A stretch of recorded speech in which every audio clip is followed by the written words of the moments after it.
We're number one as a state in business, a welcoming state in that regard.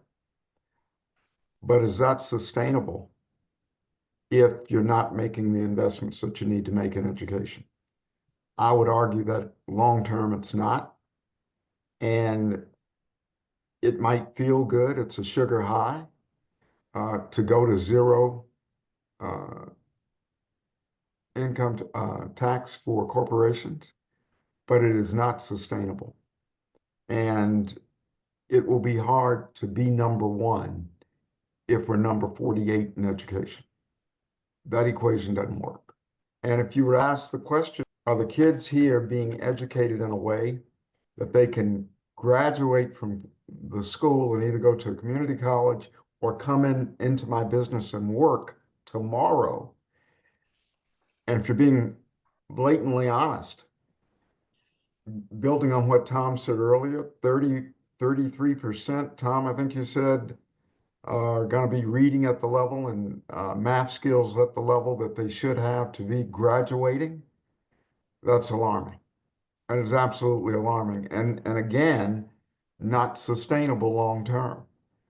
And it would be very eye-opening to go into some of these schools.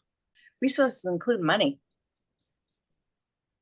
Catherine, it always does. And when you look at every neighboring state, every state that borders North Carolina, they all pay more and all spend more per pupil than we do. That's sobering. Completely. I mentioned suburban Philly, just this little stat for you. Where I went to elementary school now spends $26,000 per student on public education. And in our high schools in Wake County, we're spending 12. This is a crisis, and we're not acting like it. And I think what we have to do is figure out how do you mobilize the majority of people who are being impacted by the crisis to hold the legislators accountable, because they're not being accountable as we have this discussion. The thing that we talked about earlier in this conversation is that the impact of the lack of real plans as it relates to education being executed is that you don't feel the tremendous impact until years in the future, or you don't notice it now.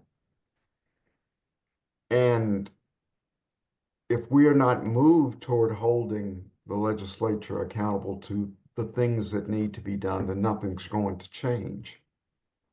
One of the things that I mentioned to you a couple of days ago is that not only is the state of North Carolina not dealing with it, but I don't think the country's dealing with it. Right. By 2034, there's going to be more people in this country over the age of 65 than there are 18 and under. That's never been true in the existence of this country.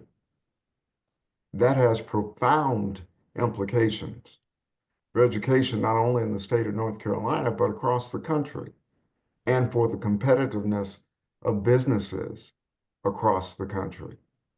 But in a state that touts that it's number one for business, it's going to be especially impactful. And so I don't think we have a choice. We can't stand on the sidelines.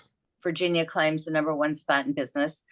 Good luck with that, Virginia. We'll rise again.